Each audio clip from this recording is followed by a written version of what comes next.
ਜਦੋਂ ਅਸੀਂ 3 ਦਰਜਨ ਦੇ ਕਰੀਬ ਹੋਰ ਗੁਰਦੁਆਰੇ ਸਾਹਿਬਾਂ ਤੇ ਹੁੰਦਾ ਅਟੈਕ ਵੇਖਦੇ ਹਾਂ ਜਿੱਥੇ ਸੰਤ ਜਰਨੈਲ ਸਿੰਘ ਨਹੀਂ ਸੀ ਬੈਠੇ ਹੋਏ, ਫਿਰ ਸੋਚਣ ਲਈ ਮਜਬੂਰ ਹੋਣਾ ਪੈਂਦਾ ਕਿ ਇਹ ਅਟੈਕ ਕੁਝ ਸਰੀਰਾਂ ਨੂੰ ਖਤਮ ਕਰਨ ਵਾਸਤੇ ਨਹੀਂ ਸੀ, ਇੱਕ ਸੋਚ ਨੂੰ ਖਤਮ ਕਰਨ ਵਾਸਤੇ। ਔਰ ਸ਼੍ਰੀ ਅਕਾਲ ਤਖਤ ਸਾਹਿਬ ਖੰਡਰਾਤ ਬਣਾ ਕੇ ਧਰਤੀ ਉੱਤੇ ਵਿਛਾ ਦਿੱਤਾ ਗਿਆ ਸੀ।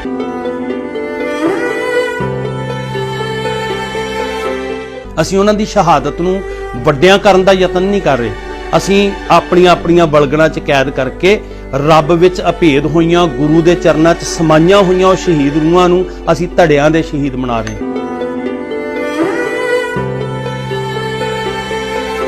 ਉਹ ਆਪਣੀ ਵਿਧੀਆਂ ਸਾਧਨਾ ਸਰੋਤਾਂ ਦੇ ਨਾਲ ਸਾਨੂੰ ਝੂਠਿਆਂ ਵੀ ਸਾਬਤ ਕਰ ਲੈਣਗੇ। ਉੱਥੇ ਨਾ ਅਸੀਂ ਪਹਿਲਾਂ ਤਕਰਾਰ ਕਰੀਏ।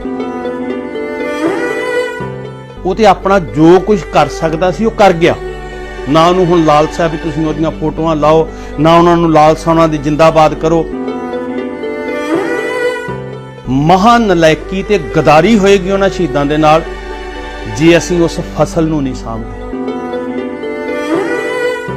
ਤੇ ਉਹ ਪਾਕ ਨਿਰਮਲ ਸੰਤ ਰੂਹਾਂ ਅਜੇ ਤੱਕ ਅਸੀਂ ਸਾਰੇ ਸਿੱਖਾਂ ਨੂੰ ਇਹ ਨਹੀਂ ਦੱਸ ਸਕੇ ਵੀ ਭਾਈ ਉਹ ਅਧਿਆਤਮਕਵਾਦੀ ਲੋਕ ਸਨ, ਉਹ ਜਰਾਇਮ ਪੇਸ਼ਾ, ਉਹ ਕ੍ਰਿਮੀਨਲ ਨਹੀਂ ਸਨ।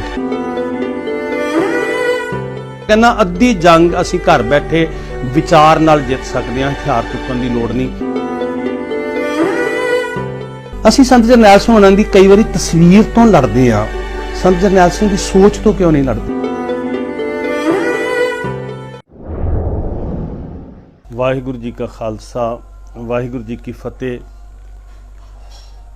ਸਮੁੱਚਾ ਖਾਲਸਾ ਪੰਥ ਜੂਨ ਦਾ ਮਹੀਨਾ ਆਰੰਭ ਹੁੰਦਿਆਂ ਵਿਸ਼ੇਸ਼ ਤੌਰ ਤੇ ਇੱਕ ਵੱਖਰੀ ਕਿਸਮ ਦੀ ਫੀਲਿੰਗ ਮਹਿਸੂਸ ਕਰਦਾ। ਔਰ ਵੈਸੇ ਤੇ ਇੱਕ ਪਲ ਵੀ ਐਸਾ ਨਹੀਂ ਹੁੰਦਾ, ਹੋਣਾ ਵੀ ਨਹੀਂ ਚਾਹੀਦਾ ਕਿ ਜਦੋਂ ਅਸੀਂ ਆਪਣੇ ਇਤਿਹਾਸ ਨੂੰ ਭੁੱਲੀਏ। ਪਰ ਖਾਸ ਕਰਕੇ ਉਹ ਆਬੋ ਹਵਾ, ਉਹ ਵਾਤਾਵਰਨ, ਉਹ ਸਾਰਾ ਆਲਾ ਦੁਆਲਾ ਸਾਡੀ ਰੂਹ ਨੂੰ ਟੁੰਬਦਾ ਜਦੋਂ ਅਸੀਂ ਉਹਨਾਂ ਦਿਨਾਂ ਵਿੱਚ ਦੀ, ਉਹਨਾਂ ਮੌਸਮਾਂ ਵਿੱਚ ਦੀ, ਉਹਨਾਂ ਹਾਲਾਤਾਂ ਵਿੱਚ ਦੀ ਗੁਜ਼ਰਦੇ ਹਾਂ। ਉਹ ਜੇਠ ਦੀ ਤਪਸ਼, ਉਹ ਵਗਦੀਆਂ ਲੋਆਂ ਸਾਨੂੰ ਝੰਜੋੜਾ ਦਿੰਦੀਆਂ ਨੇ, ਸਾਨੂੰ ਬਹੁਤ ਅਹਿਸਾਸ ਕਰਾਉਂਦੀਆਂ ਡੂੰਘਾ।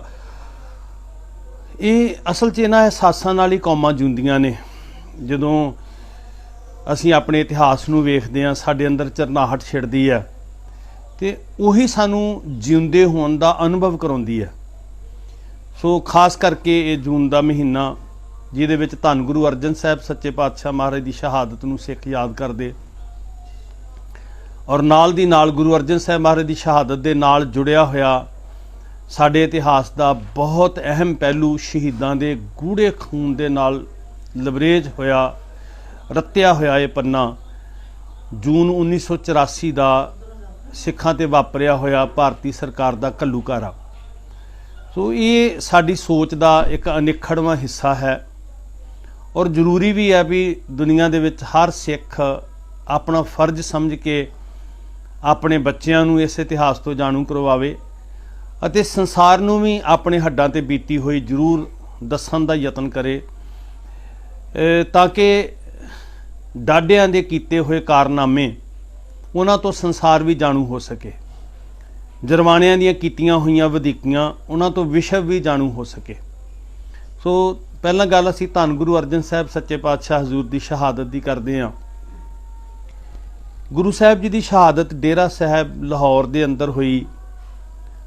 ਲਾਹੌਰ ਪਾਕਿਸਤਾਨ ਵਿੱਚ ਹੋਣ ਕਰਕੇ ਹਿੰਦੁਸਤਾਨ 'ਚ ਵਸਦੇ ਸਾਰੇ ਸਿੱਖ ਉਹ ਗੁਰੂ ਸਾਹਿਬ ਦੇ ਸ਼ਹੀਦੀ ਅਸਥਾਨ ਤੇ ਨਹੀਂ ਜਾ ਸਕਦੇ। ਤੋ ਅਕਸਰ ਇੱਦਾਂ ਹੀ ਹੁੰਦਾ ਵੀ ਜਦੋਂ ਇਤਿਹਾਸਕ ਸਥਾਨ ਸਾਡੀ ਪਹੁੰਚ ਤੋਂ ਦੂਰ ਹੋਵੇ ਤੇ ਅਸੀਂ ਗੁਰੂ ਸਾਹਿਬਾਨ ਦੇ ਉਸ ਸਤਿਗੁਰੂ ਸਾਹਿਬ ਜੀ ਦੇ ਕਿਸੇ ਵਰਸਾਏ ਹੋਏ ਸਥਾਨ ਤੇ ਸਿੱਖ ਇਕੱਠੇ ਹੋ ਜਾਂਦੇ ਆ ਤਾਂ ਕਿ ਸੱਚੇ ਪਾਤਸ਼ਾਹ ਜੀ ਦੀ ਯਾਦ ਭਾਵੇਂ ਘਟਨਾ ਕਿਸੇ ਥਾਂ ਤੇ ਵਾਪਰੀ ਹੋਵੇ, ਜਦੋਂ ਕੋਈ ਸਥਾਨ ਉਸ ਸਤਿਗੁਰੂ ਜੀ ਨਾਲ ਸੰਬੰਧਿਤ ਹੁੰਦਾ ਤੇ ਫਿਰ ਅਸੀਂ ਉਸ ਸੰਬੰਧਿਤ ਸਥਾਨ ਤੇ ਇਕੱਠੇ ਹੋ ਕੇ ਉਸ ਗੁਰੂ ਸਾਹਿਬ ਜੀ ਦੀ ਯਾਦ ਵਿੱਚ ਜੁੜ ਜਾਂਦੇ ਹਾਂ। ਸੋ ਸ਼੍ਰੀ ਅੰਮ੍ਰਿਤਸਰ ਸਾਹਿਬ ਦੀ ਨਗਰੀ ਜਿਹੜੀ ਗੁਰੂ ਅਰਜਨ ਸਾਹਿਬ ਮਹਾਰਾਜ ਦੀ ਨਿਵਾਜੀ ਹੋਈ ਨਗਰੀ ਹੈ, ਸਮੁੱਚੇ ਹਿੰਦੁਸਤਾਨ 'ਚ ਵਸਣ ਵਾਲੇ ਸਿੱਖ ਜਿਹੜੇ ਸੀ ਭਾਰਤੀ ਸਿੱਖ, ਉਹ ਖਾਸ ਤੌਰ ਤੇ ਸ਼੍ਰੀ ਅੰਮ੍ਰਿਤਸਰ ਸਾਹਿਬ ਇਕੱਠੇ ਹੁੰਦੇ। ਸ਼ੁਰੂ ਤੋਂ ਮੁੱਢ ਕਦੀਮ ਤੋਂ ਔਰ ਖਾਸ ਕਰਕੇ 1947 ਤੋਂ ਬਾਅਦ ਜਦੋਂ ਲਾਹੌਰ ਡੇਰਾ ਸਾਹਿਬ ਸਾਡੀ ਪਹੁੰਚ ਤੋਂ ਥੋੜਾ ਦੂਰ ਹੋ ਗਿਆ ਤੇ ਅਸੀਂ ਗੁਰੂ ਅਰਜਨ ਸਾਹਿਬ ਜੀ ਦੀ ਵਰਸੋਈ ਧਰਤੀ ਤੇ ਇਕੱਠੇ ਹੋ ਕੇ ਧੰਨ ਗੁਰੂ ਅਰਜਨ ਸਾਹਿਬ ਮਹਾਰਾਜ ਦੀ ਯਾਦ ਵਿੱਚ ਜੁੜਦੇ ਆ ਰਹੇ ਹਾਂ। ਜਿਹੜੇ ਕੌਮੀ ਜੋੜ ਮੇਲੇ ਹੁੰਦੇ ਸੀ ਉਹ ਅਸਲ 'ਚ ਇਤਿਹਾਸ ਦੇ ਅਹਿਸਾਸ ਵਾਸਤੇ ਹੁੰਦੇ ਸੀ, ਤਾਂ ਕਿ ਅਸੀਂ ਉਹ ਘਟਨਾਵਾਂ ਤੋਂ ਸਬਕ ਲੈ ਸਕੀਏ, ਅਸੀਂ ਧੁਰਾਤਮਾ ਤੱਕ ਮਹਿਸੂਸ ਕਰ ਸਕੀਏ ਵੀ ਉਹ ਇਤਿਹਾਸਿਕ ਘਟਨਾਵਾਂ ਨੇ ਸਾਨੂੰ ਕੀ ਸੇਧ ਦਿੱਤੀ, ਕੀ ਸਿਖਾਇਆ ਸਾਨੂੰ। ਤੇ ਉਹ ਉਹਨਾਂ ਧਰਤੀਆਂ ਤੇ ਜਾ ਕੇ ਅਸੀਂ ਆਪਣੇ ਅੰਦਰ ਦੀ ਫੀਲਿੰਗ ਨੂੰ ਜਗਾਉਂਦੇ ਹਾਂ। ਸੋ ਸਿੱਖ ਪੰਥ ਆਪਣੀਆਂ ਰਵਾਇਤਾਂ ਅਨੁਸਾਰ, ਆਪਣੀ ਪਰੰਪਰਾ ਦੇ ਅਨੁਸਾਰ ਸ਼੍ਰੀ ਅੰਮ੍ਰਿਤਸਰ ਸਾਹਿਬ ਇਕੱਠਾ ਹੋਇਆ। ਗੁਰੂ ਅਰਜਨ ਸਾਹਿਬ ਦਾ ਸ਼ਹੀਦੀ ਦਿਹਾੜਾ ਹੈ, ਸਤਿਗੁਰ ਜੀ ਦੀ ਨਿਵਾਜੀ ਹੋਈ ਧਰਤੀ, ਜਿੱਥੇ ਬੈਠ ਕੇ ਹਜ਼ੂਰ ਨੇ ਮਨੁੱਖਤਾ ਦੇ, ਮਾਨਵਤਾ ਦੇ ਭਲੇ ਵਾਸਤੇ ਸ਼੍ਰੀ ਗੁਰੂ ਗ੍ਰੰਥ ਸਾਹਿਬ ਮਹਾਰਾਜ ਜੀ ਦੀ ਪਵਿੱਤਰ ਬੀੜ ਲਿਖਵਾਈ ਭਾਈ ਸਾਹਿਬ ਭਾਈ ਗੁਰਦਾਸ ਜੀ ਹੋਰਾਂ ਪਾਸੋਂ, ਜਿੱਥੇ ਮਹਾਰਾਜ ਨੇ ਸ਼੍ਰੀ ਅੰਮ੍ਰਿਤਸਰ ਸਾਹਿਬ ਦੇ ਵਿਕਾਸ ਵਾਸਤੇ ਵੱਡੇ ਉਦਮ ਕੀਤੇ, ਸਿੱਖੀ ਦੀ ਚੜ੍ਹਦੀ ਕਲਾ ਵਾਸਤੇ ਬਹੁਤ ਵੱਡੇ ਤਰੱਦਦ ਕੀਤੇ ਮਹਾਰਾਜ ਨੇ, ਔਰ ਬੇਅੰਤ ਕੌਤਕ ਉੱਥੋਂ ਦਾ ਜ਼ਰਰਾ ਜ਼ਰਰਾ ਜਿਹੜਾ ਹੈ ਉਹ ਗੁਰੂ ਅਰਜਨ ਸਾਹਿਬ ਜੀ ਦੇ ਕੌਤਕਾਂ ਨਾਲ ਨਿਵਾਜਿਆ ਹੋਇਆ। ਸੋ ਸਿੱਖ ਜਗਤ 1984 'ਚ ਵੀ ਉੱਥੇ ਇਕੱਠਾ ਹੋਇਆ। ਜਦੋਂ ਸਾਹਿਬ ਦੇ ਪੁਰਬ ਦੇ ਉੱਤੇ ਸਿੱਖ ਬੜੀ ਸ਼ਰਧਾ, ਅਕੀਦਤ, ਭਾਵਨਾ ਦੇ ਨਾਲ ਇਕੱਠੇ ਹੋਏ ਤੇ ਐਨ ਉਹ ਦਿਨ ਚੁਣਿਆ ਗਿਆ ਭਾਰਤੀ ਹਕੂਮਤ ਵੱਲੋਂ ਸ਼੍ਰੀ ਅਕਾਲ ਤਖਤ ਸਾਹਿਬ ਤੇ ਹਮਲਾ ਕਰਨ ਦਾ। ਹੁਣ ਵੇਖੋ, ਧੰਨ ਗੁਰੂ ਅਰਜਨ ਸਾਹਿਬ ਜੀ ਦੀ ਸ਼ਹਾਦਤ ਸਿੱਖਾਂ ਨੂੰ ਇੱਕ ਬਹੁਤ ਪਿਆਰਾ ਸਬਕ ਸਿਖਾ ਰਹੀ ਸੀ, ਸਬਰ ਦੇ ਨਾਲ ਜ਼ਬਰ ਦਾ ਮੁਕਾਬਲਾ ਕਰਨਾ। ਹਰ ਵਧੀਕੀ ਦੇ ਸਾਹਮਣੇ ਜਦੋਂ ਅਸੀਂ ਸਿਰ ਉੱਚਾ ਕਰਕੇ ਨਿਰਭੈਤਾ ਨਾਲ ਅੱਖਾਂ 'ਚ ਅੱਖਾਂ ਪਾ ਕੇ ਜਰਵਾਣੇ ਦੇ ਖੜੇ ਹੁੰਦੇ ਆ ਤੇ ਉਹ ਵੀ ਇੱਕ ਸਾਡੀ ਜਿੱਤ ਹੁੰਦੀ ਹੈ। ਧੀਰਜ ਦੇ ਨਾਲ, ਠਰਮੇ ਦੇ ਨਾਲ ਹਰ ਜ਼ੁਲਮ ਦੇ ਸਾਹਮਣੇ ਜਦੋਂ ਸਾਡਾ ਸਵੈਮਾਨ ਬੁਲੰਦੀਆਂ ਨੂੰ ਛੂੰਹਦਾ ਹੈ, ਇਹ ਵੀ ਸਾਡੀ ਇੱਕ ਜੰਗ ਹੈ ਤੇ ਇਹ ਵੀ ਸਾਡੀ ਇੱਕ ਜਿੱਤ ਹੈ, ਜਿਹੜੀ ਅਸੀਂ ਧੀਰਜ ਨਾਲ ਜਿੱਤਦੇ ਹਾਂ, ਜਿਹੜੀ ਅਸੀਂ ਜਿੱਤ ਸਹਿਜ ਦੇ ਨਾਲ ਜਿੱਤਦੇ ਹਾਂ, ਜਿਹੜੀ ਅਸੀਂ ਠਰਮੇ ਦੇ ਨਾਲ ਜਿੱਤਦੇ ਹਾਂ। ਸਾਨੂੰ ਗੁਰੂ ਅਰਜਨ ਸਾਹਿਬ ਨੇ ਸਿਖਾਇਆ। ਔਰ ਇਹ ਤਾਂ ਹੀ ਹੁੰਦਾ ਵੀ ਜਦੋਂ ਅਸੀਂ ਅੰਦਰੋਂ ਪੂਰੀ ਤਰ੍ਹਾਂ ਸੰਜਮ ਵਿੱਚ, ਸਹਿਜ ਵਿੱਚ, ਟਿਕਾਓ ਵਿੱਚ ਹੁੰਦੇ ਹਾਂ ਤੇ ਹਰ ਜ਼ਬਰ ਨੂੰ ਸਬਰ ਦੇ ਨਾਲ ਜਿੱਤਦੇ ਹਾਂ। ਜਿਵੇਂ ਵਕਤ ਦਾ ਬਾਦਸ਼ਾਹ ਜ਼ੁਲਮ ਢਾਹ ਕੇ ਥੱਕ ਗਿਆ, ਜਿਹਦਾ ਮਨਸੂਬਾ ਸੀ ਜਹਾਂਗੀਰ ਦਾ ਕਿ ਮੈਂ ਸਿੱਖੀ ਦੇ ਚਸ਼ਮੇ ਨੂੰ ਸਦਾ ਲਈ ਬੰਦ ਕਰ ਦਿਆਂ, ਔਰ ਉਹ ਆਪਣੀ ਤੁਜਕ ਦੇ ਅੰਦਰ ਵੀ ਇਸ਼ਾਰਾ ਕਰਦਾ ਕਿ ਮੈਂ ਕਦੋਂ ਦਾ ਇਹ ਸੋਚਦਾ ਸੀ ਕਿ ਉਹ ਜਦੋਂ ਆਪਣੀ ਨਫ਼ਰਤ ਉਗਲਦਾ ਹੋਇਆ ਕਹਿੰਦਾ ਕਿ ਇਹ ਝੂਠ ਦੀ ਦੁਕਾਨ ਹੈ, ਤੇ ਉਹ ਕਹਿੰਦਾ ਮੈਂ ਕਦੋਂ ਦਾ ਸੋਚਦਾ ਸੀ ਗੁਰੂ ਨਾਨਕ ਦੇ ਘਰ ਨੂੰ ਝੂਠ ਦੀ ਦੁਕਾਨ ਕਹਿੰਦਾ ਹੋਇਆ ਕਿ ਮੈਂ ਇਸ ਨੂੰ ਸਦਾ ਲਈ ਬੰਦ ਕਰ ਦਿਆਂ। ਤੋ ਉਹ ਆਪਣੇ ਮਨਸੂਬਿਆਂ ਨੂੰ ਅਮਲ 'ਚ ਲਿਆਉਂਦਾ ਤੇ ਇੱਕ ਬਹਾਨਾ ਬਣਾ ਕੇ ਖੁਸਰੋ ਦੀ ਮਦਦ ਜੋ ਕੁਛ ਵੀ ਕੋਈ ਵੀ ਵਿਉਂਤਬੰਦੀਆਂ ਸਰਕਾਰਾਂ ਬਣਾਉਂਦੀਆਂ ਹੁੰਦੀਆਂ, ਅਸਲ ਮਨਸੂਬਾ ਕੀ ਸੀ ਕਿ ਜਿਹੜੀ ਗੁਰੂ ਨਾਨਕ ਦੀ ਸੋਚ ਹੈ, ਜਿਹੜੀ ਕ੍ਰਾਂਤੀਕਾਰੀ ਸੋਚ ਹੈ, ਜਿਹੜੀ ਯੁੱਗ ਪਲਟਾਊ ਸੋਚ ਹੈ, ਜਿਹੜੀ ਮੁਰਦਿਆਂ ਨੂੰ ਜਿਵਾਉਣ ਵਾਲੀ ਸੋਚ ਹੈ, ਜਿਹੜੀ ਰੂਹਾਂ ਦੇ ਅੰਦਰ ਚਰਨਾਹਟ ਪੈਦਾ ਕਰਨ ਵਾਲੀ ਸੋਚ ਹੈ, ਸੱਚ ਦੀ ਤਾਕਤ ਨੂੰ ਬੁਲੰਦ ਕਰਨ ਵਾਲੀ ਸੋਚ ਹੈ। ਵਕਤ ਦਾ ਹਾਕਮ ਕਹਿੰਦਾ, ਦਿੱਲੀ ਦਾ ਜਿਹੜਾ ਹਾਕਮ ਹੈ ਉਹ ਕਹਿੰਦਾ ਕਿ ਮੈਂ ਇਸ ਸੋਚ ਨੂੰ ਬੰਦ ਕਰਨਾ। ਉਹ ਗੁਰੂ ਅਰਜਨ ਸਾਹਿਬ ਜੀ ਨੂੰ ਬਹਾਨਾ ਬਣਾ ਕੇ ਕੈਦ ਕਰਦਾ। ਦੁਨੀਆ ਦਾ ਜਿਤਨਾ ਤਸ਼ੱਦਦ ਸੀ ਉਹ ਸਤਿਗੁਰੂ ਜੀ ਉੱਤੇ ਢਾਉਂਦਾ, ਇੰਤਹਾ ਹੁੰਦੀ ਤਸ਼ੱਦਦ ਦੀ। ਮਹਾਰਾਜ ਸੱਚੇ ਪਾਤਸ਼ਾਹ ਹਜ਼ੂਰ ਸਾਰੇ ਤਸ਼ੱਦਦ ਨੂੰ ਤਨ ਤੇ ਜਰਦੇ ਆ। ਮਕਸਦ ਇਹੀ ਹੈ ਕਿ ਜਾਂ ਤੇ ਸੋਚ ਛੱਡ ਦੇਣ, ਮੇਰੀ ਹਾਂ ਵਿੱਚ ਹਾਂ ਮਿਲਾਣ, ਸੋਚ ਕਰਕੇ ਮੇਰੀ ਗੁਲਾਮੀ ਤਸਲੀਮ ਕਰਨ। ਬੜੇ ਕਮਾਲ ਦੀਆਂ ਸ਼ਰਤਾਂ ਹਾਕਮ ਰੱਖਦਾ ਕਿ ਤੁਸੀਂ ਆਪਣੀ ਜਿਹੜੀ ਹੈ ਸੋਭਾ ਸ਼ੋਹਰਤ ਤੁਹਾਡੀ ਮੈਂ ਹੋਰ ਬੁਲੰਦ ਕਰਾਂਗਾ, ਦੁਨੀਆ ਤੁਹਾਨੂੰ ਪੀਰਾਂ ਵਾਂਗੂ ਮੰਨੇਗੀ, ਸਾਰੇ ਸੰਸਾਰ ਉੱਤੇ ਉਸੇ ਤਰ੍ਹਾਂ ਹੀ ਤੁਹਾਡਾ ਮਾਨ ਸਨਮਾਨ ਹੋਏਗਾ, ਮੈਂ ਪਹਿਲਾਂ ਤੋਂ ਵੀ ਵੱਧ ਕਰਾਵਾਂਗਾ, ਪਰ ਫਰਕ ਸਿਰਫ ਇੰਨਾ ਹੋਏਗਾ ਕਿ ਤੁਹਾਡੀ ਸੋਚ ਮੇਰੇ ਕੋਲ ਗਿਰਵੀ ਹੋਏਗੀ, ਤੁਸੀਂ ਉਹ ਕੁਝ ਕਰੋਗੇ ਜੋ ਮੈਂ ਚਾਹਾਂਗਾ। ਗੁਰੂ ਸਾਹਿਬ ਜੀ ਸਰੀਰ ਦਾ ਅੰਤ ਪ੍ਰਵਾਨ ਕਰ ਲੈਂਦੇ ਆ, ਪਰ ਸੋਚ ਨੂੰ ਆਂਚ ਨਹੀਂ ਆਉਣ ਦਿੰਦੇ। ਇਹ ਗੁਰੂ ਅਰਜਨ ਸਾਹਿਬ ਮਹਾਰਾਜ ਜੀ ਨੇ ਸਾਨੂੰ ਸਿਖਾਇਆ। ਤੇ 1984 'ਚ ਵੀ ਸਿੱਖ ਇਹੀ ਦ੍ਰਿੜ ਕਰਨ ਵਾਸਤੇ ਗਏ ਸੀ ਹਰਿਮੰਦਰ ਸਾਹਿਬ ਕਿ ਸਰੀਰ ਮਿਟ ਸਕਦੇ ਨੇ, ਸੋਚ ਨੂੰ ਆਂਚ ਨਹੀਂ ਆਉਣ ਦੇਣੀ, ਕਿਉਂਕਿ ਇਹ ਸੋਚ ਗੁਰੂ ਨਾਨਕ ਸਾਹਿਬ ਦੀ ਸੋਚ ਹੈ। ਮਹਾਰਾਜ ਦੇ ਤਨ ਉੱਤੇ ਜ਼ੁਲਮੋ ਸਿਤਮ ਢਾਹ ਕੇ ਇੱਕ ਦਹਿਸ਼ਤ ਦਾ ਮਾਹੌਲ ਪੈਦਾ ਕਰਨ ਦਾ ਯਤਨ ਕੀਤਾ ਗਿਆ, ਔਰ ਹਾਕਮ ਦਹਿਸ਼ਤਗਰਦ ਹੋ ਗਿਆ, ਦਿੱਲੀ ਦਾ ਬਾਦਸ਼ਾਹ ਦਹਿਸ਼ਤਗਰਦ ਹੋ ਗਿਆ।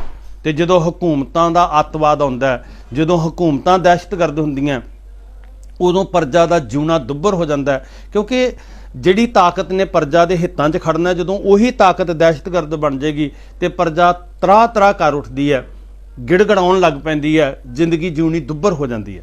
ਸੋ ਇਹੀ ਚਾਹੁੰਦਾ ਸੀ ਦਿੱਲੀ ਦਾ ਹਾਕਮ कि सिख इन्ने भयभीत हो जाण कि मेरे कोल जिंदगी की भिख्या मंगण, इन्हां दी अपनी सोच खत्म हो जाए।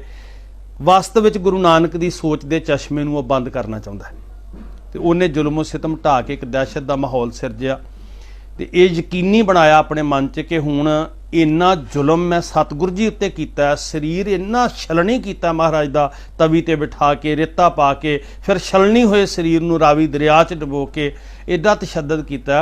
हुण अगे कोई भी मनुख सिख बनने लई तैयार नहीं होएगा। पर वाह सच्चे पातशाह गुरु हरगोबिंद साहब महाराज, हुण ये गल्लां नूं असीं वख नहीं करके वेख सकदे। 1984 तो ते 1606 दे उस साके नूं वख नहीं करके वेख सकदे। ये दोनों जुड़े हुए साके ने। मैं तो ये बेनती करांगा भी जे असीं 1984 दे साके दा कुछ जानकारी लैनी है ना जी, ये कारण लभने ने। वो कारण सिर्फ ये 3-4 दिनां दे अटैक नाल नहीं जुड़े हुए।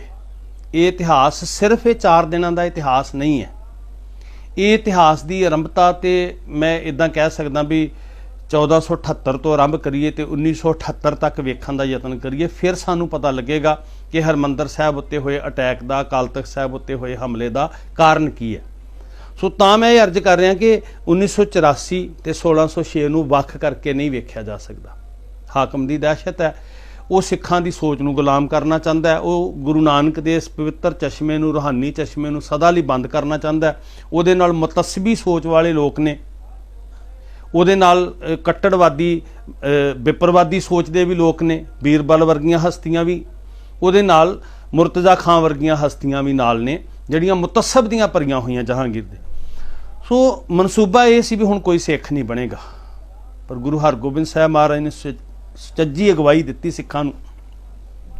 महाराज सच्चे पातशाह हजूर ने इन्ने काबल बनाया सिखां नूं कि सब तो पहला 2 तलवारी बद्धियां, एक मीरी दी एक पीर दी। मीरी ते पीरी दे दाते ने सिखां नूं रूहानीयता दे नाल नाल राजसी शक्ति दा जिहड़ी एहसास करवाया 2 श्री साहिबां दे के। ते उन्होंने एक गल दा बड़ा कमाल दा सुनेहा दिता, जिहड़ी गुरु नानक साहब दी सोच सी, जिहड़ी पहले स्वरूप विच उजागर कीती सी, बाबर नूं जाबर कह के ते लोक मानसिकता नूं कमज़ोर नहीं पैन दिता, ताकतवर बनाया। तो गुरु हरगोबिंद साहब जी ने उस सोच नूं प्रैक्टिकली अमल विच लिआंदा, 2 श्री साहिबां पा के श्री अकाल तख्त साहब की रचना करके। ये बहुत सूखम सिद्धांतक पहलू है, इनू सानू समझण की जरूरत है। महाराज सच्चे पातशाह जी ने पराधीनता तो मुक्त करने लई और खास करके दिल्ली के तखत की गुलामी तो निजात दिलाउण वास्ते श्री अकाल तख्त साहब का निर्माण करवाया। तो श्री अकाल तख्त साहब नूं इत्थों की मीरी नूं, ये मीरी का प्रतीक है साडा अकाल तख्त साहब, इत्थों की मीरी नूं इन्नी रूहानी पकीजगी दे नाल इहदी बुनियाद रखी कि इनू पीरी दे रंग विच रंग के फिर मीरी की सतह तक सानू लिआंदा। यही कारण सी कि अकाल तख्त साहब की सिरजना वास्ते किसी दुनियावी पुरख का हाथ नहीं लग्या, बल्कि पाक निर्मल रूहानी रूहां बाबा बुढ़ा जी ते भाई गुरदास जी दियां पवित्र कर कमलों के नाल श्री अकाल तख्त साहब की उसारी करवाई गई। साडे इतिहास के स्रोत दसदे आ, किन्ही राज ना हाथ लगायो, बुढ़ा और गुरदास बनायो। बाबा बुढ़ा जी ते भाई गुरदास जी वर्गियां पाक निर्मल रूहानी शख्सियतां वो श्री अकाल तख्त साहब जी दे उस वक्त जिद्दां दा वजूद बनिया उहदे निर्माण विच उन्हां दा उद्यम सी, उन्हां दे कर कमलों की सेवा लगी सी। सो गुरु हरगोबिंद साहब महाराज जी ने प्रतੱਖ रूप विच सिखां नूं पराधीनता तो मुक्त किया, सिखां दी सोच नूं मीरी दे गलबे तो मुक्त करके पीरी ते मीरी दे सुमेल दे अंदर लिआंदा भी हर सिख वो रूहानी तौर पर भी सिखरां नूं छूवेगा तो वो अपनी राजसी शक्ति दे किसी दे अधीन नहीं होएगा। खुद मुख्तियारी का प्रतीक कह सकते असीं श्री अकाल तख्त साहब नूं। असल विच ये सोच कदी मर नहीं सकती, ना ये जहांगीर दे जुल्म जबर ना मरी, ना ये औरंगजेब दे जुल्म जबर ना मरी, ते ना ये टैंकां तोपां दे जबर जुल्म ना मरी, क्योंकि ये सोच गुरु साहब जी की दिती हुई है। ते गुरु साहब जी की सोच, हाँ साडे शरीर मिट सकते हैं, उस सोच नूं कोई नहीं मिटा सकता। सारे शरीरां नूं साडिਆਂ नूं संगल वज सकते हैं, साडे शरीरां नूं तोपां नाल उडाया जा सकता है, पर गुरु की सोच नूं कोई खत्म नहीं कर सकता। गुरु हरगोबिंद साहब जी ने इन्ना बुलंदी ते पहुँचाया सिख समर्था नूं, ਮੀਰੀ ਪੀਰੀ ਵਾਲੀ ਦਿੱਤੀ ਹੋਈ ਸ਼ਕਤੀ ਨੂੰ ਇੰਨਾ ਸਿਖਰਾਂ ਤੇ ਪਹੁੰਚਾਇਆ ਕਿ ਜਿਹੜਾ ਹਾਕਮ ਇਹ ਕਲਪਨਾ ਕਰਕੇ ਬੈਠਾ ਸੀ ਕਿ ਸਿੱਖੀ ਦਾ ਸੋਮਾ ਸੁੱਕ ਜਾਏਗਾ, ਉਹਦੇ ਨਾਲ 4 ਜੰਗਾਂ ਸਿੱਖਾਂ ਨੇ ਕੀਤੀਆਂ ਔਰ ਚਾਰੇ ਜੰਗਾਂ ਵਿੱਚ ਦੁਸ਼ਮਣ ਨੂੰ ਸ਼ਿਕਸਤ ਦਿੱਤੀ, ਫਤਿਹ ਪ੍ਰਾਪਤ ਕੀਤੀ। ਇਹ ਸੀ ਗੁਰੂ ਸਾਹਿਬ ਜੀ ਦੀ ਪੀਰੀ ਮੀਰੀ ਦਾ ਸਿਧਾਂਤ, ਜਿਹਨੂੰ ਗੁਰੂ ਨਾਨਕ ਸਾਹਿਬ ਮਹਾਰਾਜ ਨੇ ਕਿਹਾ ਨਾ ਜੀ ਕਿ ਕੋਟੀ ਹੂੰ ਪੀਰ ਵਰਜ ਰਹਾਏ ਜਾਂ ਮੀਰ ਸੁਣਿਆ ਧਾਇਆ, ਥਾਨ ਮੁਕਾਮ ਜਲੇ ਬਿਜ ਮੰਦਰ, ਮੁਸ਼ ਮੁਸ਼ ਕੋਇਰ ਲਾਇਆ, ਕੋਈ ਮੁਗਲ ਨਾ ਹੋਵਾ ਦਾ ਕਿਨੀ ਨਾ ਪਰਚਾ ਲਾਇਆ। ਮੀਰ ਆਉਣਗੇ, ਪੀਰ ਰਾਖੀ ਕਰਨਗੇ। ਪੀਰ ਕੀ ਕਰਨਗੇ? ਮੰਤਰ ਪੜ੍ਹਨਗੇ। ਪੀਰ ਕੀ ਕਰਨਗੇ? ਉਹ ਆਪਣੀਆਂ ਸਾਧਨਾ ਵਿਧੀਆਂ ਜੁਗਤੀਆਂ ਦੇ ਨਾਲ ਮੀਰਾਂ ਦੀ ਤਾਕਤ ਨੂੰ ਅੰਨ੍ਹਿਆ ਕਰ ਦੇਣਗੇ। ਪਰ ਗੁਰੂ ਸਾਹਿਬ ਨੇ ਕਿਹਾ ਨਾ ਕੋਈ ਪੀਰ ਕੰਮ ਆਇਆ, ਨਾ ਕੋਈ ਮੀਰ ਰੁਕਿਆ। ਉਹਨਾਂ ਨੇ ਸਿੱਖ ਦੇ ਅੰਦਰ ਸ਼ਕਤੀ ਪੈਦਾ ਕੀਤੀ ਕਿ ਉਹ ਪੀਰੀ ਦੀ ਤਾਕਤ ਦਾ ਵੀ ਮਾਲਕ ਹੋਏਗਾ, ਉਹ ਮੀਰੀ ਦੀ ਤਾਕਤ ਦਾ ਵੀ ਮਾਲਕ ਹੋਏਗਾ, ਤੇ ਉਹਦੀ ਤਾਕਤ ਧਰਮ ਦੇ ਕੁੰਡੇ ਹੇਠਾਂ ਹੋਏਗੀ, ਰੂਹਾਨੀਅਤਾਂ ਵਿੱਚ ਲਬਰੇਜ ਹੋਏਗੀ, ਸ਼ਿੰਗਾਰੀ ਹੋਏਗੀ, ਤੇ ਫਿਰ ਉਹ ਪਵਿੱਤਰ ਤਾਕਤ ਮਨੁੱਖਤਾ ਦੇ ਭਲੇ ਵਾਸਤੇ ਹੋਏਗੀ। ਸੋ ਗੁਰੂ ਪਾਤਸ਼ਾਹ ਜੀ ਨੇ ਇਸ ਸੋਚ ਨੂੰ ਗੁਲਾਮ ਨਹੀਂ ਹੋਣ ਦਿੱਤਾ। ਜਹਾਂਗੀਰ ਦੀਆਂ ਸੋਚਾਂ ਤੇ ਪਾਣੀ ਫਿਰ ਗਿਆ। ਸਿੱਖ ਕਿੰਨੇ ਗੁਣਾ ਤਾਕਤ ਦੇ ਨਾਲ ਹੋਰ ਉੱਭਰ ਕੇ ਸਾਹਮਣੇ ਆਏ, ਬਲਕਿ ਹਕੂਮਤ ਨੂੰ ਵੰਗਾਰਿਆ ਸਿੱਖਾਂ ਨੇ, ਚੈਲੰਜ ਕੀਤਾ, ਤੇ ਇੱਕ ਬੁਲੰਦ ਸ਼ਕਤੀ ਬਣ ਕੇ, ਥੰਮ ਬਣ ਕੇ ਹਾਕਮਾਂ ਦੇ, ਦਿੱਲੀ ਦੀ ਹਕੂਮਤ ਦੇ ਸਾਹਮਣੇ ਖੜੇ ਹੋ ਗਏ। ਇਹ ਗੁਰੂ ਅਰਜਨ ਸਾਹਿਬ ਦੀ ਸ਼ਹਾਦਤ ਦੇ ਨਤੀਜੇ ਸਨ। ਤੇ ਇਹੀ ਸਿੱਖਿਆ ਲੈਣ ਵਾਸਤੇ ਸਿੱਖ ਸਦਾ ਗੁਰੂ ਘਰਾਂ 'ਚ ਜਾਂਦੇ ਆ ਕਿ ਅਸੀਂ ਸਵੈਮਾਨ ਦੀ ਜ਼ਿੰਦਗੀ 'ਚ ਕਿਵੇਂ ਜੂਣੀ ਹੈ, ਅਸੀਂ ਗੈਰਤ ਦੀ ਜ਼ਿੰਦਗੀ ਕਿਵੇਂ ਜੂਣੀ ਹੈ, ਅਸੀਂ ਸੱਚ ਧਰਮ ਦੇ ਪਹਿਰੇਦਾਰ ਕਿਵੇਂ ਬਣਨਾ, ਅਸੀਂ ਮਜ਼ਲੂਮ ਦੇ ਰਾਖੇ ਕਿਵੇਂ ਬਣਨਾ, ਅਸੀਂ ਜ਼ੁਲਮ ਦੇ ਸਾਹਮਣੇ ਸਿਰ ਕਿਵੇਂ ਉੱਚਾ ਚੁੱਕਣਾ। ਇਹੀ ਸਿੱਖਿਆ ਲੈਣ ਵਾਸਤੇ ਸਿੱਖ ਜਾਂਦੇ ਆ। ਤੇ 1984 ਨੂੰ ਵੀ ਸਿੱਖ ਇਹੀ ਸਿੱਖਣ ਲਈ ਗਏ ਸੀ। ਇਤਿਹਾਸ ਆਪਣੇ ਆਪ ਨੂੰ ਦੁਹਰਾਉਂਦਾ। ਦਿੱਲੀ ਦੀ ਹਕੂਮਤ ਵੱਲੋਂ ਫਿਰ ਤਾਕਤ ਚੜ੍ਹੀ, ਜਿਵੇਂ ਟੈਂਕਾਂ ਤੇ ਤੋਪਾਂ ਦੇ ਰੂਪ 'ਚ ਚੜ੍ਹੀ। ਆਪਾਂ ਮੰਨ ਸਕਦੇ ਹਾਂ ਵੀ ਹਥਿਆਰਬੰਦ ਸਿੱਖਾਂ ਨੇ ਮੁਕਾਬਲਾ ਕੀਤਾ ਬਾਬਾ ਜਰਨੈਲ ਸਿੰਘ ਹੋਰਾਂ ਦੀ ਅਗਵਾਈ ਦੇ ਵਿੱਚ, ਇਹਨਾਂ ਨੇ ਤਾਕਤ ਦੀ ਵਰਤੋਂ ਕੀਤੀ। ਪਰ ਜਦੋਂ ਅਸੀਂ 3 ਦਰਜਨ ਦੇ ਕਰੀਬ ਹੋਰ ਗੁਰਦੁਆਰੇ ਸਾਹਿਬਾਂ ਤੇ ਹੁੰਦਾ ਅਟੈਕ ਵੇਖਦੇ ਹਾਂ ਜਿੱਥੇ ਸੰਤ ਜਰਨੈਲ ਸਿੰਘ ਨਹੀਂ ਸੀ ਬੈਠੇ ਹੋਏ, ਫਿਰ ਸੋਚਣ ਲਈ ਮਜਬੂਰ ਹੋਣਾ ਪੈਂਦਾ ਕਿ ਇਹ ਅਟੈਕ ਕੁਝ ਸਰੀਰਾਂ ਨੂੰ ਖਤਮ ਕਰਨ ਵਾਸਤੇ ਨਹੀਂ ਸੀ, ਇੱਕ ਸੋਚ ਨੂੰ ਖਤਮ ਕਰਨ ਵਾਸਤੇ ਸੀ। ਜਿਸ ਤਰੀਕੇ ਦੇ ਨਾਲ ਜਿਹੜਾ ਵਤੀਰਾ ਵਰਤਿਆ ਗਿਆ, ਜਿਵੇਂ ਸਿੱਖਾਂ ਨੂੰ ਸਬਕ ਸਿਖਾਉਣ ਦਾ ਇੱਕ ਯਤਨ ਸੀ, ਉਹ ਕਿਸੇ ਦੋਸ਼ੀ ਨੂੰ ਫੜਨ ਦਾ ਮਕਸਦ ਨਹੀਂ ਸੀ, ਜਾਂ ਕਿਸੇ ਗੁਨਾਹਗਾਰ ਨੂੰ ਸਜ਼ਾ ਦੇਣ ਦਾ ਮਨੋਰਥ ਨਹੀਂ ਸੀ। ਜਿਵੇਂ ਸ਼੍ਰੀ ਹਰਿਮੰਦਰ ਸਾਹਿਬ ਗੋਲੀਆਂ ਨਾਲ ਛਲਣੀ ਹੋਏ, ਜਿਵੇਂ ਧੰਨ ਸ਼੍ਰੀ ਗੁਰੂ ਗ੍ਰੰਥ ਸਾਹਿਬ ਸੱਚੇ ਪਾਤਸ਼ਾਹ ਹਜ਼ੂਰ ਨੂੰ ਗੋਲੀਆਂ ਨਾਲ ਵਿੰਨਿਆ ਗਿਆ। ਬਾਣੀ ਪੜ੍ਹਦੇ ਸਿੱਖ ਜਿਨ੍ਹਾਂ ਕੋਲ ਕੋਈ ਉੱਥੇ ਰਾਕਟ ਲਾਂਚਰ ਨਹੀਂ ਸੀ ਸ਼੍ਰੀ ਹਰਿਮੰਦਰ ਸਾਹਿਬ ਦੇ ਅੰਦਰ, ਆਖਰੀ ਸਵਾਸਾਂ ਤੱਕ ਉਹ ਸਿੱਖ ਬਾਣੀ ਪੜ੍ਹਦੇ ਰਹੇ, ਜਿਨ੍ਹਾਂ ਦੇ ਹੱਥ ਖੂਨ ਨਾਲ ਗੋਲੀਆਂ ਲੱਗਣ ਨਾਲ ਵਿੰਨੇ ਹੋਏ ਜਿਸਮ ਲੱਥਪੱਥ ਅੱਜ ਵੀ ਉਹ ਪਾਵਨ ਸਰੂਪ ਸ਼੍ਰੀ ਗੁਰੂ ਗ੍ਰੰਥ ਸਾਹਿਬ ਮਹਾਰਾਜ ਦੇ ਉਹ ਪਵਿੱਤਰ ਸਿੱਖਾਂ ਦੇ ਖੂਨ ਨਾਲ ਰੰਗੇ ਹੋਏ ਅੱਜ ਵੀ ਮੌਜੂਦ ਨੇ। ਗੁਰੂ ਦੀ ਹਜ਼ੂਰੀ 'ਚ ਸ਼ਾਂਤੀ ਦੇ, ਸੀਤਲਤਾ ਦੇ ਸੋਮੇ ਸ਼੍ਰੀ ਹਰਿਮੰਦਰ ਸਾਹਿਬ 'ਚ ਕੀਰਤਨ ਕਰਦੇ ਗੁਰਸਿੱਖ ਉਹ ਵਿੰਨੇ ਗਏ, ਔਰ ਹਰਿਮੰਦਰ ਸਾਹਿਬ ਦੀਆਂ ਪਵਿੱਤਰ ਪ੍ਰਕਰਮਾਂ ਸਿੱਖਾਂ ਦੇ ਖੂਨ ਨਾਲ ਰੰਗੀਆਂ ਗਈਆਂ, ਸਰੋਵਰ ਲਾਲ ਸੁਰਖ ਹੋ ਗਿਆ। ਮੈਂ ਜਦੋਂ ਕਰਫਿਊ ਖੁੱਲ੍ਹਿਆ ਪਹਿਲੇ ਦਿਨ ਅਸੀਂ ਸ਼੍ਰੀ ਹਰਿਮੰਦਰ ਸਾਹਿਬ ਦਰਸ਼ਨਾਂ ਵਾਸਤੇ ਕਾਫਲੇ ਦੇ ਰੂਪ 'ਚ ਪਹੁੰਚ ਗਏ ਸੀ। ਪਹਿਲੇ ਦਿਨ, ਜਿੱਦਣ ਪਹਿਲੇ ਦਿਨ ਕਰਫਿਊ ਦੀ ਢਿੱਲ ਮਿਲੀ ਹੈ, ਔਰ ਪਹਿਲੇ ਦਿਨ ਜਿਹੜਾ ਉੱਥੇ ਹਾਲ ਵੇਖਿਆ, ਹਾਲਾਂਕਿ ਤਿਆਰੀ ਕਰਕੇ ਖੋਲ੍ਹਿਆ ਗਿਆ ਸੀ, ਉਹ ਇਨਸਾਨਾਂ ਵਾਲਾ ਵਤੀਰਾ ਨਹੀਂ ਸੀ ਜਾਪਦਾ। ਜੋ ਕੁਝ ਸ਼੍ਰੀ ਹਰਿਮੰਦਰ ਸਾਹਿਬ 'ਚ ਹੋਇਆ ਵਰਤਿਆ ਵੇਖਿਆ, ਉਹ ਕਿਸੇ ਇਨਸਾਨ ਵੱਲੋਂ ਜਾਂ ਕਿਸੇ ਦੇਸ਼ ਦੀ ਸੱਭਿਅਕ ਫੋਰਸ ਵੱਲੋਂ ਕੀਤਾ ਹੋਇਆ ਵਤੀਰਾ ਨਹੀਂ ਸੀ ਜਾਪਦਾ।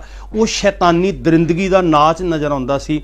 ਸਾਰੀਆਂ ਪ੍ਰਕਰਮਾਂ ਦੀਆਂ ਕੰਧਾਂ ਖੂਨ ਨਾਲ ਲੱਥਪੱਥ ਸਨ, ਗੰਧ ਆ ਰਹੀ ਸੀ, ਥਾਂ ਥਾਂ ਤੇ ਜਲਿਆ ਪਿਆ ਸੀ, ਇੱਥੋਂ ਤੱਕ ਕਈ ਜਗ੍ਹਾ ਤੋਂ ਧੂੰਆਂ ਵੀ ਨਿਕਲ ਰਿਹਾ ਸੀ, ਔਰ ਸ਼੍ਰੀ ਅਕਾਲ ਤਖਤ ਸਾਹਿਬ ਖੰਡਰਾਤ ਬਣਾ ਕੇ ਧਰਤੀ ਉੱਤੇ ਵਿਛਾ ਦਿੱਤਾ ਗਿਆ ਸੀ।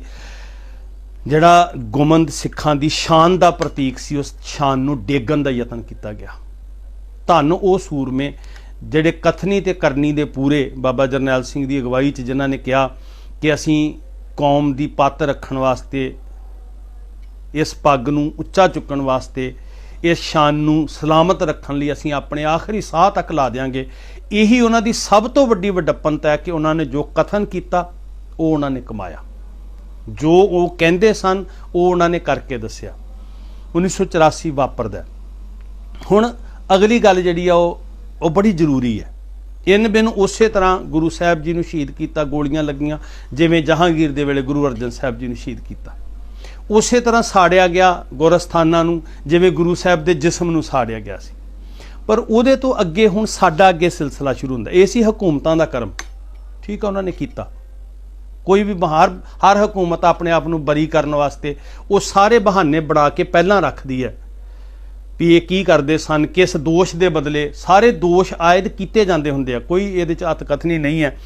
ਤੇ ਉਹਦੇ ਤੋਂ ਅਗਲੀ ਗੱਲ ਹੈ ਕਿ ਅਸੀਂ ਹਕੂਮਤਾਂ ਨੂੰ ਦੋਸ਼ ਦੇਣ ਤੋਂ ਪਹਿਲਾਂ ਆਪਣੇ ਆਪ ਵੱਲ ਵੇਖੀਏ।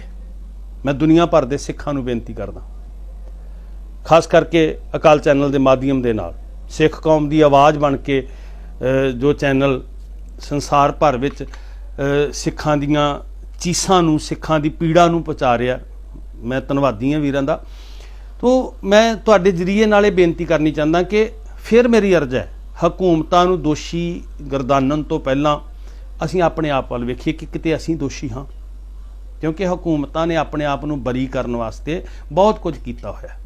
ਹਾਂ, ਇਹ ਸੱਚ ਅੱਜ ਨਹੀਂ ਉਜਾਗਰ ਹੋਣਾ, ਜਦੋਂ 100-200 ਸਾਲ ਬੀਤਦੇ ਆ ਨਾ, ਤਾਕਤਾਂ ਦੀ ਪਕੜ ਘਟਦੀ ਹੈ, ਧੜਿਆਂ ਦੀ ਪਕੜ ਘਟਦੀ ਹੈ। ਅੱਜ ਤੇ ਬਦਕਿਸਮਤੀ ਇਹ ਹੈ ਸਾਡੀ ਕਿ ਅਸੀਂ ਪਵਿੱਤਰ ਪਾਕ ਰੂਹਾਨੀ ਰੰਗ ਵਿੱਚ ਰੰਗੇ ਸਤਿਗੁਰ ਕੀ ਜਿਸ ਨੂੰ ਮੱਤ ਆਵੇ ਸੋ ਸਤਿਗੁਰ ਮਾਏ ਸਮਾਨਾ, ਇੰਨੀਆਂ ਉੱਚੀਆਂ ਸੱਚੀਆਂ ਰੂਹਾਂ, ਉਹਨਾਂ ਨੂੰ ਵੀ ਅਸੀਂ ਆਪਣੇ ਧੜਿਆਂ ਦੇ ਸ਼ਹੀਦ ਬਣਾ ਲਿਆ, ਜਿੱਥੇ ਅਸੀਂ ਦੋਸ਼ੀ ਹਾਂ।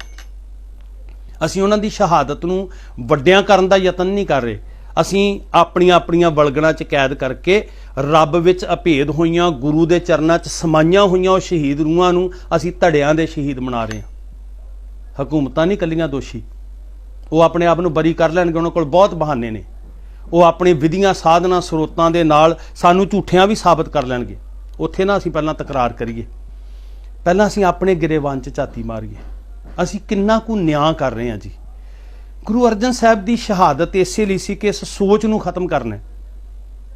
ਸਿੱਖ ਗੁਰੂ ਦੀ ਅਗਵਾਈ 'ਚ ਇਕੱਠੇ ਹੋ ਕੇ ਇਸ ਸੋਚ ਨੂੰ ਕਿਸ ਬੁਲੰਦੀ ਤੇ ਲੈ ਕੇ ਜਾਂਦੇ ਆ ਕਿ ਅਕਾਲ ਤਖਤ ਸਾਹਿਬ ਦੀ ਸਿਰਜਣਾ ਸਦਾ ਵਾਸਤੇ ਦੁਨਿਆਵੀ ਤਖਤਾਂ ਦੇ ਸਿਰ ਦੇ ਉੱਤੇ ਸਿੱਖੀ ਦਾ ਬਹੁਤ ਵੱਡੀ ਪਾਵਰ ਦਾ ਅਹਿਸਾਸ ਹੈ ਕਿ ਅਸੀਂ ਦੁਨਿਆਵੀ ਤਖਤਾਂ ਤੋਂ ਪਹਿਲਾਂ ਅਕਾਲ ਤਖਤ ਨੂੰ ਪਰਨਾਏ ਹੋਏ ਹਾਂ।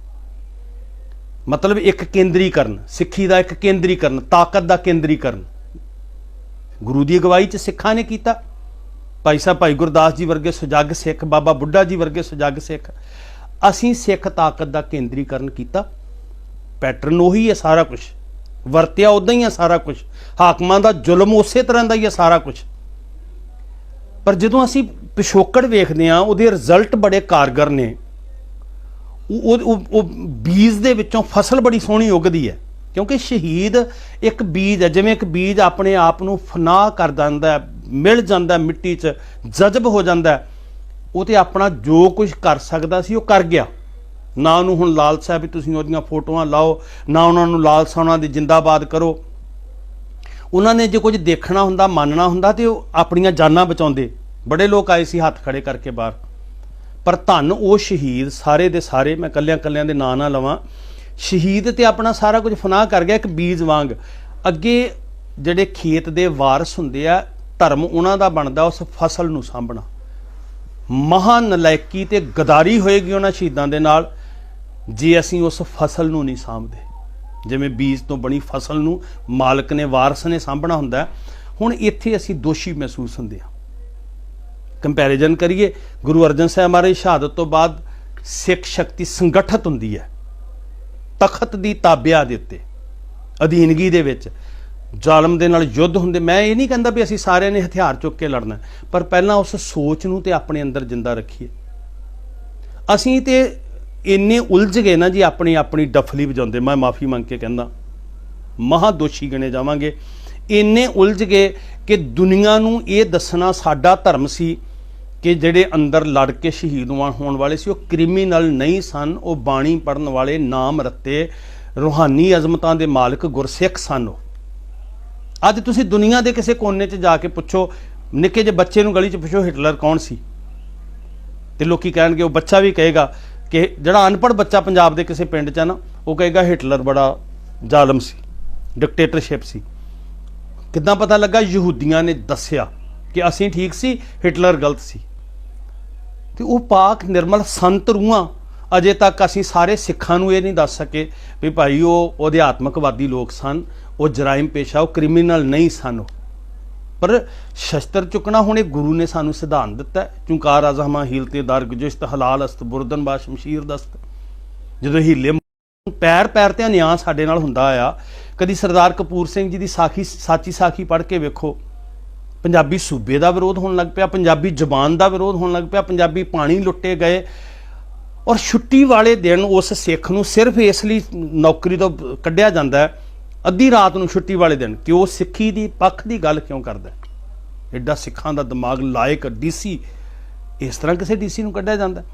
ਇਹ ਸਾਰਾ ਕੁਝ ਨਾਲ ਨਾਲ ਤੁਰਿਆ ਆ ਰਿਹਾ ਸੀ ਉਹ 5 ਸਦੀਆਂ ਤੋਂ, 1478 ਤੋਂ ਲੈ ਕੇ 1978 ਤੱਕ।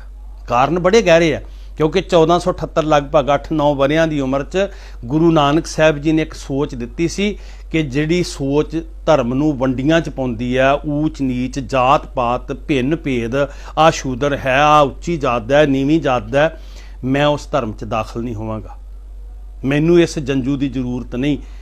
ਤੇ ਉਹ ਜਿਹੜਾ ਵਿਰੋਧ ਸੀ ਨਾ ਉਸ ਵੇਲੇ, ਕੱਟੜਤਾ ਦਾ, ਕਰੂਰਤਾ ਦਾ, ਜਿਉਂ-ਜਿਉਂ ਸਿੱਖੀ ਪਲਦੀ ਗਈ ਉਹ ਵਿਰੋਧ ਵੀ ਪਲਦਾ ਗਿਆ, ਉਹ ਵੀ ਨਾਲ ਨਾਲ ਜਵਾਨ ਹੁੰਦਾ ਗਿਆ। ਤਾਂ ਮੈਂ ਕਹਿ ਰਿਹਾ ਵੀ 1478 ਤੋਂ ਲੈ ਕੇ 1978 ਤੱਕ, ਤੇ 1978 ਦਾ ਸਾਕਾ ਮੁੱਢ ਬੰਨ੍ਹਦਾ ਜਿੱਦਣ ਉਹੀ ਗੁਰੂ ਡੰਮ, ਉਹੀ ਸਿੱਖੀ ਦੀ ਸੋਚ ਨੂੰ ਚੈਲੰਜ ਕਰਨ ਵਾਲੇ ਸ਼੍ਰੀ ਅੰਮ੍ਰਿਤਸਰ ਸਾਹਿਬ ਦੀ ਧਰਤੀ ਤੇ ਆ ਕੇ ਆਪਣਾ ਤਾਂਡਵ ਦਾ ਨਾਚ ਨੱਚਦੇ ਆ। ਸ਼ਹੀਦ ਭਾਈ ਫੌਜਾ ਸਿੰਘ ਜੀ ਹੋਰੀ ਸ਼ਹੀਦੀ ਪ੍ਰਾਪਤ ਕਰਦੇ ਆ। ਉਹਨਾਂ ਸੂਰਮਿਆਂ ਨੂੰ ਅਸੀਂ ਜਦੋਂ ਪ੍ਰਣਾਮ ਕਰਾਂਗੇ ਨਾ, ਉਹਨਾਂ ਦੀਆਂ ਕੱਲੀਆਂ ਫੋਟੋਆਂ ਲਾ ਕੇ ਨਹੀਂ ਸਰਨਾ, ਉਸ ਸੋਚ ਨੂੰ ਸਮਝਣ ਦੀ ਲੋੜ ਹੈ, ਜਿਸ ਸੋਚ ਨੂੰ ਉਹ ਪਰਨਾਏ ਹੋਏ ਸੀ। ਪਰ ਅਸੀਂ ਤੇ ਸੋਚ ਨੂੰ ਵੰਡ ਲਿਆ, ਇਹ ਮੇਰੇ ਧੜੇ ਦਾ ਸ਼ਹੀਦ ਹੈ, ਇਹ ਮੇਰੇ ਧੜੇ ਦਾ ਸ਼ਹੀਦ ਹੈ। ਕੌਮ ਦਾ ਏਕੀਕਰਨ, ਸੰਗਠਿਤ ਹੋਣਾ ਤਾਕਤ ਦਾ, ਇੱਕ ਤਖਤ ਦੀ ਤਾਬਿਆ ਵਿੱਚ, ਜਿਵੇਂ ਸਿੱਖਾਂ ਨੇ ਕੀਤਾ ਗੁਰੂ ਦੀ ਅਗਵਾਈ 'ਚ। ਅੱਜ ਵੀ ਗੁਰੂ ਉਹੀ ਮੌਜੂਦ ਹੈ, ਉਹਦੀ ਅਗਵਾਈ ਦੇ ਵਿੱਚ ਅੱਜ ਕਿਉਂ ਨਹੀਂ ਸਿਰ ਜੋੜ ਕੇ ਬਹਿੰਦੇ। ਪਰ ਅਸੀਂ ਤੇ ਸਭ ਕੁਝ ਵੱਖਰੇ ਵੱਖਰੇ ਕਰਾਂਗੇ ਜੀ, ਸਾਡੇ ਵੱਖਰੇਵੇਂ, ਅਸੀਂ ਤੇ ਪੁਰਬ ਵੀ ਵੱਖਰੇ ਵੱਖਰੇ ਮਨਾਵਾਂਗੇ। ਇੱਦਾਂ ਕਿਉਂ ਸਾਧ ਸੰਗਤ? ਸ਼੍ਰੀ ਅਕਾਲ ਤਖਤ ਸਾਹਿਬ ਦੀ ਤਾਬਿਆ ਇਕੱਠੇ ਹੋਈਏ। ਜੰਗ ਨਹੀਂ ਮੁੱਕੀ, ਕਿਉਂਕਿ ਜੰਗ ਸਰੀਰਾਂ ਦੇ ਮੁੱਕਣ ਨਾਲ ਨਹੀਂ ਮੁੱਕਣ ਵਾਲੀ। ਉਹ ਤਾਂ ਹੁੰਦੀ ਹੈ ਜੇ ਸਰੀਰਾਂ ਦੀ ਈਰਖਾ, ਵੈਰ, ਦੁਸ਼ਮਣੀ ਹੋਵੇ। ਸਰੀਰ ਮੁੱਕ ਗਏ ਨੇ, ਦੁਸ਼ਮਣੀ ਮੁੱਕ ਗਈ। ਇਹ ਸੋਚ ਹੈ ਜਿਸ ਸੋਚ ਨਾਲ ਵਕਤ ਦੀਆਂ ਤਾਕਤਾਂ ਟਕਰਾਉਂਦੀਆਂ ਰਹੀਆਂ, ਤੇ ਇਹ ਉਹ ਨਿਆਰੀ ਸੋਚ ਜਿਹਨੂੰ ਮਾਰਿਆ ਸਿੱਕਾ ਜਗਤ ਵਿੱਚ ਨਾਨਕ ਨਿਰਮਲ ਪੰਥ ਚਲਾਇਆ।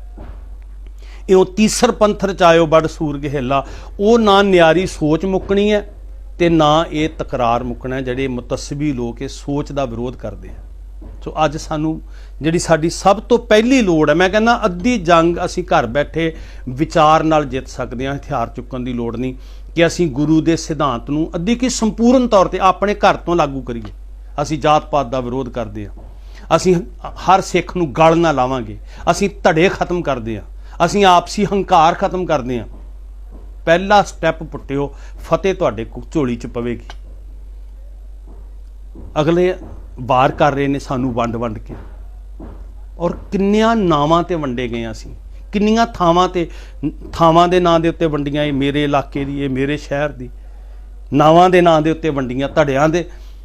ਕੀ ਖੱਟਾਂਗੇ ਅਸੀਂ ਜੀ ਇਸ ਵੰਡੀਆਂ 'ਚੋਂ? ਠੀਕ ਹੈ, ਕਈ ਵਾਰੀ ਰਾਜਸੀ ਲੋਕਾਂ ਨੇ ਲੜਾਈਆਂ ਲੜ ਕੇ ਕੁਰਸੀਆਂ ਲੈਣੀਆਂ ਹੁੰਦੀਆਂ।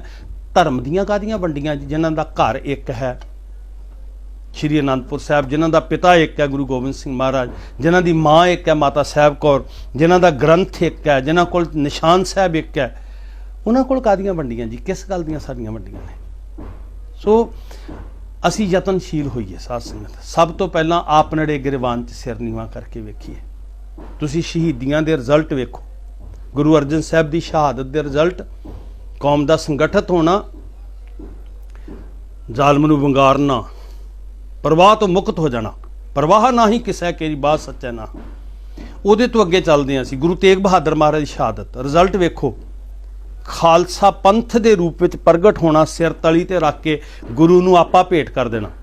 ਸਭ ਕਿਸ ਕਿਸ ਥਾਵਾਂ ਤੋਂ ਆਏ ਜੀ ਪੰਜ ਪਿਆਰੇ ਸਾਹਿਬ, ਸਾਰੀ ਸਿੱਖੀ ਨੂੰ ਖਾਲਸੇ ਰੂਪ ਦਿੱਤਾ ਤੇ ਸਾਰਿਆਂ ਨੇ ਪ੍ਰਤਿੱਗਿਆ ਕੀਤੀ ਸੀਸ ਗੁਰੂ ਨੂੰ ਭੇਟ ਕਰਦੇ। ਫਿਰ ਸਾਹਿਬਜ਼ਾਦਿਆਂ ਦੀ ਸ਼ਹਾਦਤ, ਇਸ ਧਰਤੀ ਤੇ ਜਿੱਥੇ ਮੈਂ ਬੈਠਾ, ਇੱਥੇ ਹਾਕਮ ਖੜ ਕੇ ਕਹਿੰਦਾ ਸਿੱਖੀ ਖਤਮ, ਪਰ 5 ਵਰੇ ਬੀਤਦੇ ਨੇ ਤੇ ਇੱਕੋ ਹੀ ਸ਼ਕਤੀ ਸਿੱਖਾਂ ਦੀ, ਸੰਗਠਿਤ ਸ਼ਕਤੀ, ਕੌਮ ਦੇ ਇੱਕ ਜਰਨੈਲ ਦੀ ਤਾਬਿਆ 'ਚ ਬਾਬਾ ਬੰਦਾ ਸਿੰਘ ਬਹਾਦਰ, ਐਸਾ ਆਗੂ ਜਿਹੜਾ ਪੁੱਤਰ ਦਾ ਕਾਲਜਾ ਦਾ ਸਵਾਦ ਚੱਖਣਾ ਜਾਣਦਾ, ਜਿਹੜਾ ਘਰ ਉਜਾੜਨਾ ਜਾਣਦਾ, ਜਿਹੜਾ ਕਸ਼ਟ ਸਹਿਣੇ ਜਾਣਦਾ, ਜਿਹੜਾ ਤਿਆਗ ਕਰਨਾ ਜਾਣਦਾ। ਸਿਰਫ ਉਹ ਅਹੁਦਿਆਂ ਪਦਵੀਆਂ ਤੇ ਨਹੀਂ ਬਹਿੰਦਾ, ਉਹ ਮਹਿਰੋਲੀ ਦੇ ਮੈਦਾਨ ਤੇ ਬੈਠ ਕੇ ਆਪਣਾ ਜੰਬੂਰਾਂ ਨਾਲ ਮਾਸ ਤੜਵਾਉਣਾ ਵੀ ਜਾਣਦਾ। ਉਹ ਸ਼ੋਹਰਤ ਦਾ ਭੁੱਖਾ ਨਹੀਂ, ਆਪਣਾ ਸਭ ਕੁਝ ਗਵਾਉਣਾ ਵੀ ਜਾਣਦਾ। ਸਿਰਫ 5-6 ਵਰਿਆਂ ਦੀ ਵਿੱਥ ਦੇ ਉੱਤੇ ਖਾਲਸਾ ਰਾਜ ਸਥਾਪਿਤ ਹੋ ਜਾਂਦਾ। ਇਹ ਕੁਰਬਾਨੀਆਂ ਦੇ ਨਤੀਜੇ ਸਨ। ਤੋ ਇਹ ਉੱਚੀ ਉੱਚੀ ਕੂਕ ਕੇ ਆਪਣੇ ਆਪ ਨੂੰ ਬਰੀ ਨਹੀਂ ਕਰ ਸਕਦੇ ਕਿ ਹਕੂਮਤਾਂ ਇੱਥੇ ਦੋਸ਼ੀ ਸਨ, ਇੱਥੇ ਦੋਸ਼ੀ ਸਨ। ਠੀਕ ਹੈ, ਜਿਹੜੇ ਚਰਚਾ ਕਰ ਰਹੇ ਉਹ ਚੰਗੀ ਗੱਲ, ਮੈਂ ਨੈਗੇਟਿਵ ਨਹੀਂ ਜਾਂਦਾ, ਪਰ ਅਸੀਂ ਕਿੱਥੇ ਦੋਸ਼ੀ ਹਾਂ? ਪਹਿਲਾਂ ਕਿਆ ਤੈਂ ਖੱਟਿਆ ਕਹਾਂ ਗਵਾਇਆ। ਸਾਡੀ ਲੜਾਈ ਛੋਟੀ ਕਿਉਂ ਹੋ ਗਈ? ਅਸੀਂ ਸੰਤ ਜਰਨੈਲ ਸਿੰਘ ਹੋਣਾ ਦੀ ਕਈ ਵਾਰੀ ਤਸਵੀਰ ਤੋਂ ਲੜਦੇ ਹਾਂ, ਸੰਤ ਜਰਨੈਲ ਸਿੰਘ ਦੀ ਸੋਚ ਤੋਂ ਕਿਉਂ ਨਹੀਂ ਲੜਦੇ? ਮੈਂ ਉਜੜਾ ਪੰਥ ਵਸੇ ਮਨ ਚਾਉਕ ਮੇਰਾ, ਮੈਂ ਮਿਟ ਜਾਵਾਂ ਕੌਮੀ ਸ਼ਾਨ ਬੁਲੰਦ ਰਵੇ। ਸੋ ਸਾਨੂੰ ਗੁਰੂ ਅਰਜਨ ਸਾਹਿਬ ਜੀ ਨੇ ਉਹ ਜਿਹੜਾ ਠਰਮਾ, ਸਬਰ, ਧੀਰਜ ਦਿੱਤਾ ਸੀ, ਆਪਣੇ ਘਰ ਤੋਂ ਸ਼ੁਰੂ ਕਰੀਏ, ਉਸ ਠਰਮੇ ਨੂੰ ਅਪਣਾਈਏ, ਉਸ ਸਬਰ ਨੂੰ ਲੈ ਕੇ ਆਈਏ। ਤੇ ਉਹਦੇ ਵਾਸਤੇ ਰੂਹਾਨੀ ਤਾਕਤ ਦੀ ਲੋੜ ਹੈ, ਆਤਮ ਰੰਗ ਦੀ ਜ਼ਰੂਰਤ ਹੈ। ਜਦੋਂ ਅਸੀਂ ਆਤਮ ਰੰਗ 'ਚ ਰੰਗੇ ਜਾਵਾਂਗੇ ਨਾ, ਫਿਰ ਪਿਆਰ ਆਏਗਾ ਸਾਡੀ ਜ਼ੁਬਾਨ ਤੇ, ਫਿਰ ਨਫ਼ਰਤ ਮੁੱਕੇਗੀ ਸਾਡੇ ਹਿਰਦੇ 'ਚੋਂ, ਘਿਰਣਾ ਖਤਮ ਹੋਏਗੀ। ਅੱਜ ਅਸੀਂ ਕਿੰਨਾ ਫਖਰ ਮਹਿਸੂਸ ਕਰਦੇ ਹਾਂ, ਅੱਜ ਮੀਡੀਆ ਸਾਡੇ ਹੱਥਾਂ ਵਿੱਚ ਹੈ ਤੇ ਅਸੀਂ ਦੱਸਣਾ ਚਾਹੁੰਦੇ ਹਾਂ ਵੀ ਸਾਡਾ ਧੜਾ ਵੱਡਾ, ਸਾਡਾ ਉਹ ਛੋਟਾ, ਉਹ ਛੋਟਾ। ਗੁਰੂ ਦਾ ਵਾਸਤਾ ਪਾ ਕੇ ਕਹਿੰਦਾ, ਸ਼ਹੀਦਾਂ ਦਾ ਵਾਸਤਾ ਪਾ ਕੇ ਕਹਿੰਦਾ, 36 ਵਰੇ ਗੁਜ਼ਰ ਗਏ ਨੇ। ਆਓ ਇੱਕ ਪ੍ਰਣ ਕਰੀਏ, ਅਸੀਂ ਸਿੱਖ ਦਾ ਵੈਰੀ ਨਹੀਂ ਬਣੇਗਾ, ਅਸੀਂ ਸਿੱਖ ਸ਼ਕਤੀ ਨੂੰ ਸੰਗਠਿਤ ਕਰਾਂਗੇ, ਅਸੀਂ ਆਪਣੇ ਘਰਾਂ ਨੂੰ ਭਰਮ ਤੋਂ ਮੁਕਤ ਕਰਾਂਗੇ, ਅਸੀਂ ਵਿਪਰਵਾਦੀ ਸੋਚ ਨਾਲ ਪਹਿਲਾਂ ਘਰ ਤੋਂ ਲੜਾਂਗੇ। ਸਮਝ ਲਓ ਜੰਗ ਜਿੱਤਣੀ ਸ਼ੁਰੂ ਕਰ ਦਿੱਤੀ। ਖਾਲਸੇ ਹੋਵਾਂਗੇ, ਸਮਝ ਲਓ ਖਾਲਸਾ ਰਾਜ ਵੱਲ ਕਦਮ ਵੱਧ ਗਏ ਸਾਡੇ। ਤੇ ਜੇ ਸਾਨੂੰ ਖਾਲਸੇ ਨਹੀਂ ਬਣਨਾ ਆਇਆ, ਫਿਰ ਐਵੇਂ ਹੀ ਨਾਰੇ ਲਾ ਕੇ ਲੋਕਾਂ ਨੂੰ ਗੁੰਮਰਾਹ ਨਾ ਕਰੀਏ। ਸਾਹਿਬ ਭਲੀ ਕਰਨ, ਅਰਦਾਸ ਕਰਿਓ ਗੁਰੂ ਆਪਣੀ ਕਲਾ ਵਰਤਾਉਣ, ਸਾਡੀ ਬੁੱਧੀ ਵਿੱਚ ਵਿਵੇਕ ਆਵੇ, ਅਸੀਂ ਵੱਡੀ ਸੋਚ ਨਾਲ ਸੋਚ ਕੇ ਪੰਥ ਨੂੰ ਪਿਆਰ ਕਲਾਵੇ 'ਚ ਲੈ ਕੇ ਤੁਰ ਸਕੀਏ। ਇਹ ਪੀੜਾ ਸਿਰਫ ਨਸੂਰ ਨਾ ਬਣ, ਇਹ ਪੀੜਾ ਸਾਡੇ ਲਈ ਸੂਰਜ ਬਣ, ਪੀੜਾ ਹੋਏ ਤੇ ਸਾਨੂੰ ਸੂਰਜ ਵਾਂਗ ਰੋਸ਼ਨੀ ਵੀ ਦਿਸੇ, ਅਸੀਂ ਆਪਣਾ ਭਵਿੱਖ ਉਜਾਗਰ ਕਰ ਸਕੀਏ। ਤੁਹਾਡਾ ਸਾਰਿਆਂ ਦਾ ਧੰਨਵਾਦ ਜੀ। ਭੁੱਲਾਂ ਬਖਸ਼ਿਓ। ਵਾਹਿਗੁਰੂ ਜੀ ਕਾ ਖਾਲਸਾ, ਵਾਹਿਗੁਰੂ ਜੀ ਕੀ ਫਤਿਹ।